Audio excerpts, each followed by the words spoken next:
So guys, yung buhok niya guys is ayusin natin yung gupit niya, no? Kasi kita nyo guys, may kanto. So ayusin natin.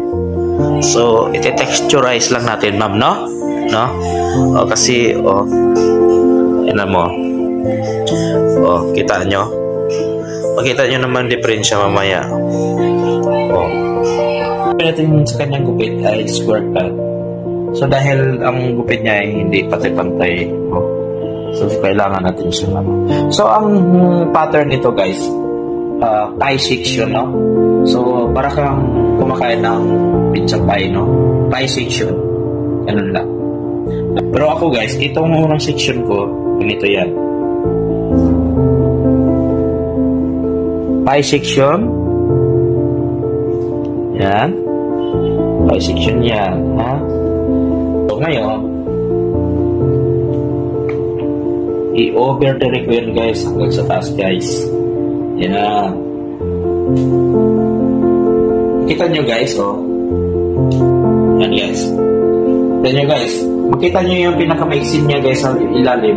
Hanggang doon mo lang yan gugupitin. O depende sa'yo kung anong length ang gusto mo. So, ikakat mo lang yan sa guys ng straight. Yan. So, yan guys. May pattern na tayo guys. Ito yung guidelines natin guys. Yan. Pag binaba ko yan guys, nakikita nyo yung layer niya guys. Nakikita nyo yung layer niya. Yan. So, kukuha ako ng kalahatiin ko yung unang section ko para may guideline ako, no? So, kung wala kong guidelines guys, sobrang hirap magupit. So, kailangan mo lang siyang sundan kung ano yung una mong ginupit. Yan. So, nakita nyo naman. Yan. Yan. Ito yung guideline ko guys. So, nakita nyo yan guys. Sundan nyo lang yan guys. Sundan nyo lang. So, yan. Pababa. Pag binaba mo na yan, nakikita mo na yung layer niya na natural, graduated layer na siya. Hindi siya yung bako-bako, no? Pag walang proper sectioning, hindi mo mabigbigay yung tamang gupit. Kasi wala ka sa diagram. Guys, kung gusto nyo mag-aral at mag-enroll, no? Like nyo lang yung page natin na Rinan Hairdressing. So, dito lang tayo ngayon sa BGC, no? Dito, ito yung training center natin, guys. Mag-accept kami ng one-on-one na, na training. Yeah. With certificate yun, guys, no? So, yeah. So, ang kailangan nyo lang, magdala kayo ng model. Section. Yeah. Basta maayos ang pag-supply, guys. Maayos ang pag-section nyo. Maayos ang supply. Tapos walang kulubot-kulubot, ganyan. So guys, nakita nyo guys, pataas lang. Yan. Square cut. Yun, see? Yan. So pag tinaas ko yan lahat ng buhok guys, dapat pantay yan lahat sa taas. Yan. Dapat pantay yan lahat sa taas. So, yan. Tapos nakita nyo naman guys, no? Malinis. Malinis ang sectioning. Ganyan. Dandahan lang. Yan. So, ngayon, iangat mo. So, guys, ito ang guidelines, guys, natin, guys. Yan. So, tatanggalin ko lang yung mga hard line. Like this, Yan, mga hard line. So, malalaman mo yan, guys, kung pantay ang gupit mo, kung maganda ang pagkagupit. Kasi pantay talaga yan dito sa taas lahat, So, kita nyo? Tayo, no? Kung i-check dyan. So, itong tawag nito guys, square cut. So, ngayon, kung paano ka nag-section kanina guys, kung paano ka nag-section kanina na pie section, ganun din ang texturize, ha? Yan. Pie section pa rin. Yan. Yan. Yan. So, tatanggalin mo yun lang yung mga hard line. Yan. So, hindi tayo nagbabawas ng length, no? Ginawa lang natin, tinanggal na natin yung hard line para magiging soft layer siya. So, yung ganyan. Yan. Yan. Pie section pa rin yan, guys. Nalinis sa taas. So, kita nyo, guys, yan ang tatanggalin natin. Yan. Point cutting yung tawag yan, guys, ha? So, kung gusto nyo mag-slicing guys, ganito naman yung slicing. 1, 2, 3, 4, 5. Yan yung slicing. Yan. So, tinuturo ko lang yung basic na haircut, no? Para alam nyo paano mag-cut. So, kayo na ang mag-decoration yan.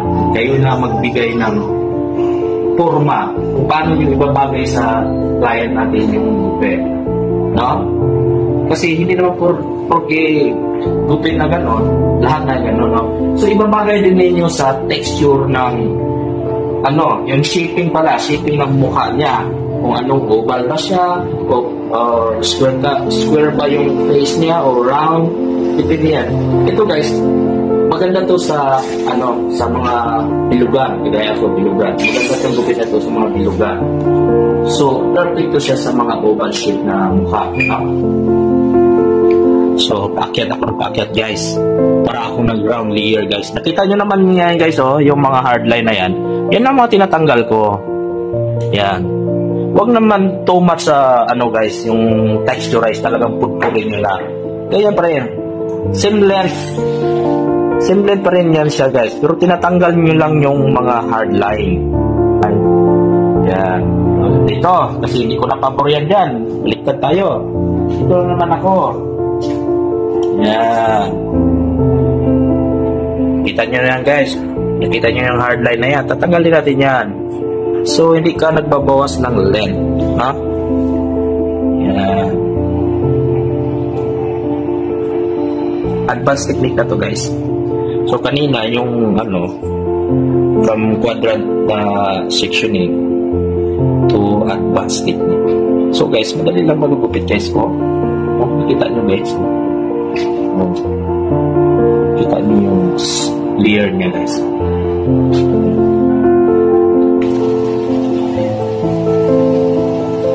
Alam mo guys, na lang to guys, yung adlib na lang to. Kumbaga sa kanta, inadliban lang to siya. Para pinapaganda na lang. Pero ang gupit talaga natin kanina, yun na yung pinakagupit natin basic. Gumawa tayo ng foundation niya. No? Yung mga na lang to, arte-arte na lang to. Yan. Kasi pag nagsundan mo yung diagram guys, hindi ka na mahirapan. Kasi maganda na siya eh. Na lang to, arte-arte na lang to eh. Yan. Oh. Sobrang ganda na. Oh. Ganda na niya. Liko, ma'am. Liko. Liko talaga. Yan, kayukuin natin guys. Kayukuin natin. Tapos biglang liyan, ma'am, ha? Biglang 1, 2, 3, go! Oh, so, ganda talaga. O, tingnan mo. Tingnan mo. Oh. Tingnan mo, guys. Oh. Diba? Ganda na niya dito. Yan. Oh. Ganda!